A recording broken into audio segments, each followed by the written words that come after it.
Baik, kita masuk lebih dalam teman-teman sekalian. Materi kita tentang masalah bagaimana caranya saya mengenal pasangan saya tanpa pacaran. Ustadz kan tadi bilang jangan pacaran. Sebenarnya saya bukan larang pacaran ya. Saya bolehkan pacaran tapi setelah nikah. Pacaran sampai hamil boleh. Tapi akad nikah dulu. Mau safar sama-sama, masuk hotel, hamil, punya anak 20 silakan. Malah berpahala gitu kan. Tapi jangan sebelum nikah. Tapi kan Ustaz, bagaimana caranya saya kenal pasangan saya? Saya kan tidak tahu sifatnya, tidak tahu dia secara fisik bagaimana. Ada 4 poin dikenal dengan konsep ta'aruf dalam Islam. Ini kalau antum melakukan, tidak butuh kenalan lama-lama sama dia. Hari itu bisa kenal, hari itu pun bisa jadi suami istri. Ini sudah kaidah syar'i. Itu yang terjadi di kalangan para salafus shalih, dari sahabat, dari para tabi'in. Yang pertama kita kenali fisik. Fisik ini yang disunnahkan, lihat wajah dan telapak tangan, cukup. Karena yang sering interaksi, muka sama telapak tangan ini. Sebagian ulama mengatakan wajah ini adalah simbol dari kepala sampai ke perut, telapak tangan ini kemaluan sampai ke kaki. Lihat itu sudah cukup. Kata Nabi SAW, lihatlah sesuatu yang menarik dari calon pasanganmu. Ini sunnah Nabi. Jadi kita lihat wajah dan telapak tangan. Dan boleh nazar syar'i, datang ke rumahnya, ada mahramnya, dia duduk dan kita boleh ngobrol sama dia. Tanya, kalau jadi istri maunya seperti apa, bagaimana kalau ada anak-anak, gitu kan. Ditanya, tapi depan mahramnya. Nazar syar'i dibolehkan. Bahkan sunnah Nabi SAW melihat ini, nazar.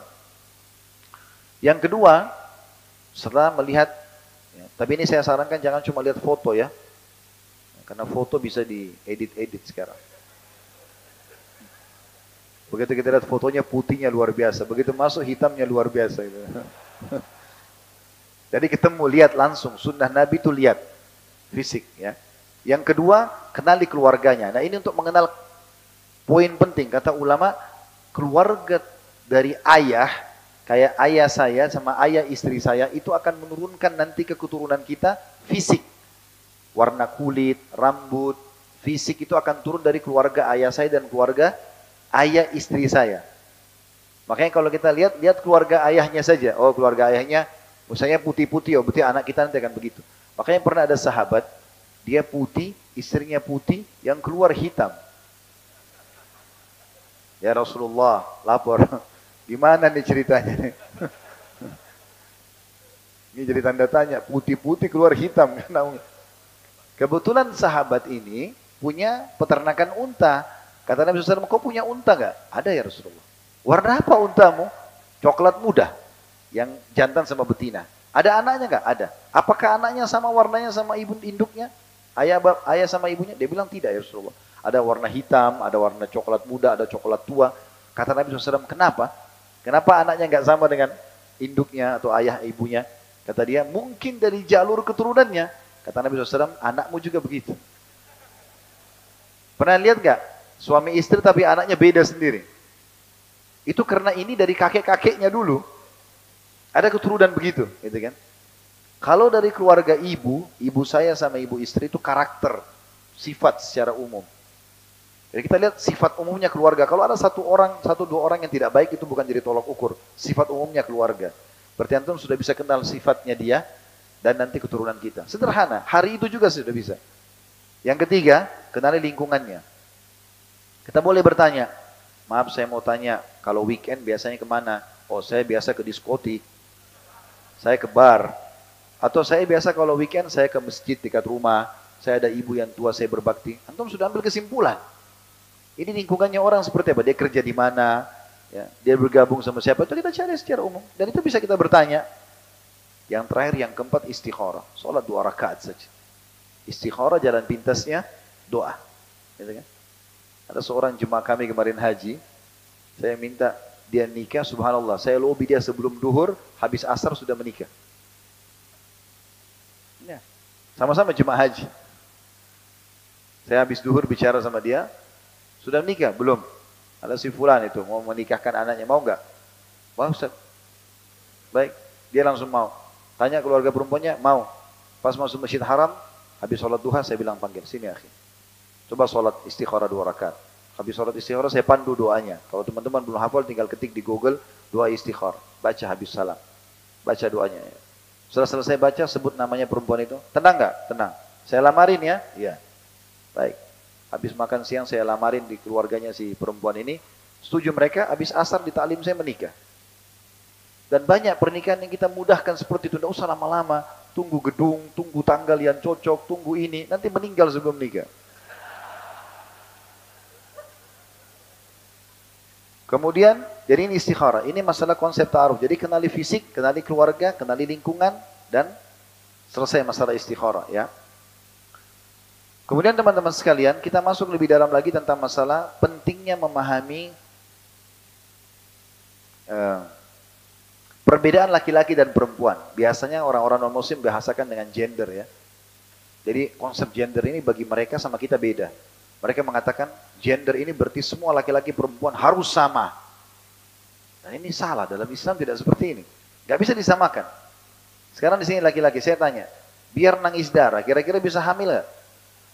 Bisa menyusui gak? Bisa haid? Gak bisa. Banyak sekarang orang mau coba operasi, percuma, tetap aja gak bisa. Gak mungkin itu terjadi. Berarti memang kita ada perbedaan kan kita. Secara hukum syar'i juga ada perbedaan.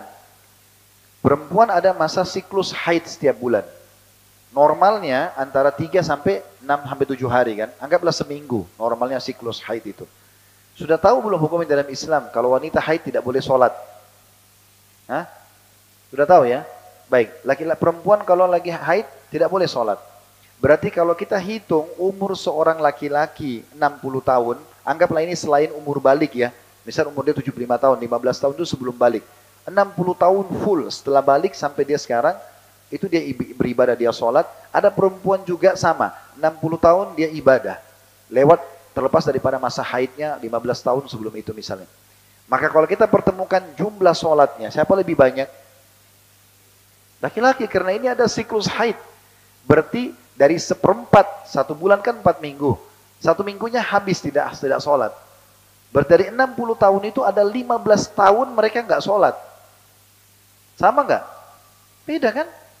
Beda, berarti harus difahami konsep gender dalam Islam itu memang ada perbedaan di antara kita, tidak bisa dipaksakan. Cuman Islam datang mengatur itu dengan benar. Allah SWT bebankan sesuatu beban yang masing-masing akan nanti mendapatkan pahala yang seimbang. Jadi nggak boleh dipaksakan. Akhirnya kita paksakanlah perempuan kita harus bentrok sama laki-laki di jalan-jalan, di tempat-tempat kerja, di pasar-pasar, terus harus semuanya sama. Akhirnya lahirlah orang-orang yang perempuan merasa, oh kenapa dia laki-laki bicara, saya harus seperti dia. Terjadi sampai pada tingkat seperti sekarang, operasi kelamin dan seterusnya. Gitu kan. Karena ini melampaui batas normal ya, gender. Baik, ada sebuah riwayat menarik, riwayat Al-Hakim dengan sanad sahih. Ada pernah seorang perempuan datang kepada baginda Nabi SAW. Ini sebenarnya dalam tulisan saya cukup panjang ya, tapi saya ringkaskan ke riwayat ini saja. Kita melihat waktu juga. Ada seorang wanita datang kepada Nabi SAW di masjid, lalu beliau berkata, ya Rasulullah, aku ini utusan semua wanita di Madinah. Semua wanita di Madinah aku utusannya. Maka aku ingin bertanya, boleh nggak? Kata Nabi SAW, silahkan. Lalu dia mengatakan, kalian kaum laki-laki, yang pertama ini, syubhatnya si perempuan ini, kalian kaum laki-laki sholat berjamaah di masjid. Kita tahu yang wajib sholat di masjid kalau pendapat jumhur adalah laki-laki, kan gitu. Perempuan sholatnya di rumah. Bahkan kata Nabi SAW, kalau wanita sholat di dalam ruang tamunya lebih baik daripada luar rumahnya, walaupun masjid. Sholat di dalam kamarnya lebih afdal daripada ruang tamunya. Makin tertutup, makin bagus. Laki-laki makin terbuka, makin bagus, kan gitu. Jadi ini sudah berbeda. Kalian kaum laki-laki sholat berjamaah di masjid. Teman-teman di sini yang masih malas ke masjid, perhatikan hadisnya. Apa kata Nabi SAW bagi laki-laki? Kemudian juga kata Nabi SAW, setiap orang melangkah ke masjid, 1 langkah mengangkat derajatnya, 1 langkah mengampuni dosanya. Kenapa enggak ke masjid? Gitu kan? Tapi perempuan ini berkata, kalian laki-laki sholat berjamaah di masjid. Maksudnya seakan-akan beliau bilang, kami enggak sholat, enggak wajib nih. Walaupun boleh perempuan ke masjid ya. Karena dalam hadis sahih riwayat Ahmad, kata Nabi SAW, la tamnau ima Allahin masajid. Yang kalian tahan para hamba wanita Allah untuk sholat di masjid gitu ya. Tapi laki-laki cenderung disuruh. Yang kedua, kalian mencari nafkah buat kami. Perempuan tidak ada kewajiban cari nafkah, sunnah saja. Tapi kalau wajib laki-laki. Bahkan kata Nabi SAW dalam hadis riwayat Muslim, kafa lil mar'i ithman ayyutayyi'a man yaqutu. Cukup berat siksaan bagi seorang laki-laki membengkalikan kewajiban nafkahnya. Jadi dosa besar, bagi perempuan tidak. Teman-teman sudah tahu kenapa kita laki-laki dapat 2 bagian warisan, perempuan 1. Apa sebabnya? Allah bilang, lidzakari mithlu hadzil unthayain. Laki-laki dapat 2 bagian dari perempuan. Karena perempuan dalam setiap keadaannya aman. Sebelum nikah dinafkahi oleh ayahnya. Setelah menikah dinafkahi oleh suaminya. Kalau laki-laki tidak. Kita ini laki-laki wajib dinafkahi oleh ayah kita sampai balik saja. Setelah balik sudah sunnah. Teman-teman yang sudah kuliah di sini, gak bisa Anda bilang, ayah biaya kuliah saya. Gak bisa, itu bukan kewajiban. Tapi kalau beliau mau kasih itu sedekah. Jangan dipaksakan, gitu kan? Karena kewajibannya cuma sampai itu. Setelah itu pun kita harus menafkahi diri kita, menafkahi istri kita, makanya warisannya 2. Kata perempuan ini, kalian mencari nafkah. Dan kata Nabi SAW dalam hadis Bukhari, siapa yang keluar mencari nafkah, ikhlaskan untuk keluarganya, maka dia seperti mujahid di jalan Allah. Seperti jihad, cari nafkah itu. Yang ketiga, kalian mengantar jenazah. Sholat jenazah bagi wanita boleh. Ngantar jenazah ini khilaf di antara ulama. Tapi yang paling kuat mengatakan tidak boleh ngantar jenazah. Ini pernah saya bahas dalam kitab At-Tadhkirah, kitabnya Imam Qurtubi di YouTube sudah ada. Bagaimana pendapat-pendapat para ulama tentang masalah ini. Tapi lebih cenderung pendapat ulama yang paling kuat adalah melarang wanita mengantar jenazah ke kuburan. Ya. Intinya teman-teman sekalian, kata Nabi SAW, siapa yang sholat jenazah dapat 1 qiraat. Siapa yang mengantar jenazah sampai dimakamkan dapat 1 qiraat. Para sahabat berkata, apa itu 1 qiraat ya Rasulullah? Kata Nabi SAW, seperti gunung Uhud. Jadi seakan-akan wanita ini bilang, kami boleh sholat jenazah, dapat 1 gunung. Tapi kami dilarang untuk pergi ke kuburan. Kalian pergi ke kuburan, berarti kalian dapat ekstra pahala. Seakan-akan begitu. Saya ulangi dari awal, kata sahabat ini, ya Rasulullah, kalian kaum laki-laki sholat berjamaah di masjid. Kalian cari nafkah buat kami. Kalian ngantar jenazah. Dan puncaknya kalian berjihad di jalan Allah. Perang. Kata Nabi SAW, makbarrat kadama abdim sabila fatamassuhun nar. Tidak akan pernah disentuh api neraka 2 telapak kaki yang tersentuh debu medan perang. Utamanya besar sekali. Pada sahabat berkata, ya Rasulullah, beritahukan kepada kami amal ibadah yang bisa menyaingi sedikit pahala jihad. Kata Nabi, saya tidak temukan. Tidak bisa ditemukan. Pahalanya sangat besar, susah berkorban untuk agama. Kalian bagi berjihad, perempuan kan tidak wajib berjihad.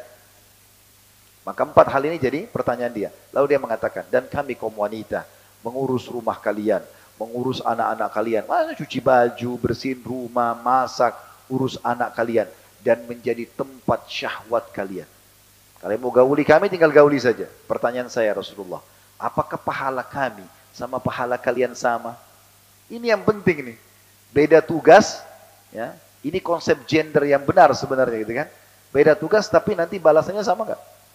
Maka Nabi SAW balik kepada para sahabat laki-laki lalu berkata, ada nggak pertanyaan dalam Islam yang lebih penting daripada ini? Maka sahabat terdiam. Lalu Nabi SAW menghadap ke wanita itu sambil mengatakan, pulanglah, sampaikan kepada seluruh wanita yang kau temui, kalau pahala kalian sama. Berarti memang ada perbedaan, ya gitu? Tetapi masing-masing Allah berikan balasan sesuai dengan itu. Allah berikan balasan yang tinggi. Jadi jangan dipaksakan ini. Baik, lebih dalam kita bahas. Kita sudah bahas tadi tentang definisi pernikahan. Kita sudah bahas tujuan pernikahan. Kita sudah jelaskan konsep ta'aruf Islami. Bagaimana caranya supaya tidak pacaran, gitu kan? Kita sudah jelaskan tentang masalah pemahaman gender dalam Islam yang benar dan kita sekarang masuk langkah selanjutnya pernikahan Islami. Bagaimana cara menikah? Bagaimana kita melakukan pernikahan itu agar tidak ada dosa di situ, ya? Intinya teman-teman, pernikahan dalam Islam ibadah, tidak boleh ada pelanggaran syariat. Seperti misalnya terbuka aurat. Akhwat kita sudah pakai jilbab, jangan karena menikah lalu pakai baju adat lagi, gitu kan? Ini nggak boleh. Ada seorang wanita di Madinah, kisah nyata terjadi, sampai diberikan judul dalam kisah itu, malam pertama di surga. Wanita ini sangat patuh, salehah luar biasa. Dia menikah, intinya pada saat mau nikah, habis sholat asar, rupanya dia lupa berwudu, terus dirias. Biasa mungkin merias 1 jam, 2 jam merias perkawinan pengantin ini. Menjelang azan maghrib, azan, dia baru sadar gitu. Ternyata dia belum wudu. Ibunya kebetulan tidak terlalu dekat dengan agama, tapi dia beda, dia sangat solehah. Lalu dia mengatakan, saya lupa wudu, saya harus wudu. Kata ibunya, enggak usah, nanti aja dijamak sholatnya. Dia bilang, enggak ada udzur jamak ini. Nantinya dia sedikit bersikeras sampai ibunya akhirnya izinkan dia harus wudu, maka make upnya kena air lagi otomatis. Itu ditebarkan sejadah, dia sholat maghrib di ruangan itu. Sujud pertama, di rakaat pertama, anak perempuannya nggak bangun-bangun. Ibunya panggil, ayo cepat nak, nggak bangun. Sampai ibunya penasaran, disentuh, jatuh, sudah meninggal dunia. Bayangkan kalau pada saat itu dia tidak sholat maghrib, kewajiban dia, hanya karena ikuti ibunya. Kita boleh patuh pada orang tua, tapi ingat sabda Nabi SAW, La ta'ata li makhlukin fi ma'siyati khaliq.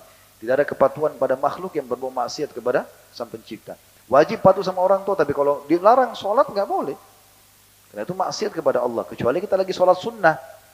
Orang tua kita panggil, kita batalin kan gitu. Tapi kalau wajib tidak boleh sama sekali. Sama juga dengan kasus maksiat ini, ikhtilat. Bercampur laki-laki perempuan yang bukan mahram. Ini subhanallah kita sayangkan. Di Jakarta kejadian itu. Ya. Dan saya pernah datang, kemudian saya tinggalkan acara perkawinan itu beberapa kali dari kerabat kami, dari orang-orang yang kami kenal mengundang. Akhirnya saya merasa fitnah besar dan baik ditinggalkan. Jadi menjadi ajang pertemuan yang luar biasa. Datanglah penyanyi-penyanyi yang terbuka auratnya, kemudian datanglah perempuan yang masih muda-muda, laki-laki muda-muda, ini dengan cantiknya, ini dengan gagahnya, lalu mereka bertemu dengan wanginya, janjian, bahkan mereka jadikan kalau di hotel-hotel bintang 5 ajang untuk berzinahan. Janjian langsung booking hotel di atas. Semua karena masalah pencampur bauran ini, gitu kan. Kenapa nggak dilakukan secara syar'i? Saya pernah waktu salah satu guru kami di Madinah, Dr. Salih Suhaimi hafizahullah, beliau buta matanya, beliau pernah menikah dan salah satu karena beliau poligami, salah satu istrinya adalah pernah belajar sama kami di Makassar dulu. Waktu itu saya tawarkan ada syekh mau nikah gini, alhamdulillah dia mau. Sampai sekarang masya Allah masih bersama di Madinah dan semoga langgeng rumah tangganya. Sudah lebih dari 12 tahun menikah dan punya anak perempuan juga sudah gadis. Intinya pada saat menikah itu syekhnya telepon saya, dia bilang Khalid tolong adakan acaranya, nanti saya nyusul datang. Saya adakan di Makassar di hotel bintang 4 waktu itu. Lalu saya buat secara syar'i, ada hijabnya, pemisah laki-laki perempuan, dan tidak ada sama sekali ribut-ribut, penyanyi-penyanyi segala macam, mempelai laki-laki di sini, mempelai perempuan di sini. Laki-laki masuk satu pintu, perempuan masuk satu pintu. Itu sampai saya didatangin sama manajer hotelnya. Pak, saya baru lihat pernikahan seperti ini. Rasanya nyaman juga ya. Jadi tamu bisa ngomong satu sama yang lain. Biasanya kan kalau musiknya besar ngomongnya gimana? Kamu tinggal di mana? Gitu kan susah. Ngomongnya susah, teriak-teriak. Musik speaker dekat telinga, gitu. Susah gitu. Dan laki-laki jadi akhirnya menikmati juga si perempuan ini di depan matanya. Ya, datang salaman, peluk-pelukan, kan jadi masalah. Sampai kan sering ribut. Ternyata mantan pacarnya datang, ini, jadi masalah.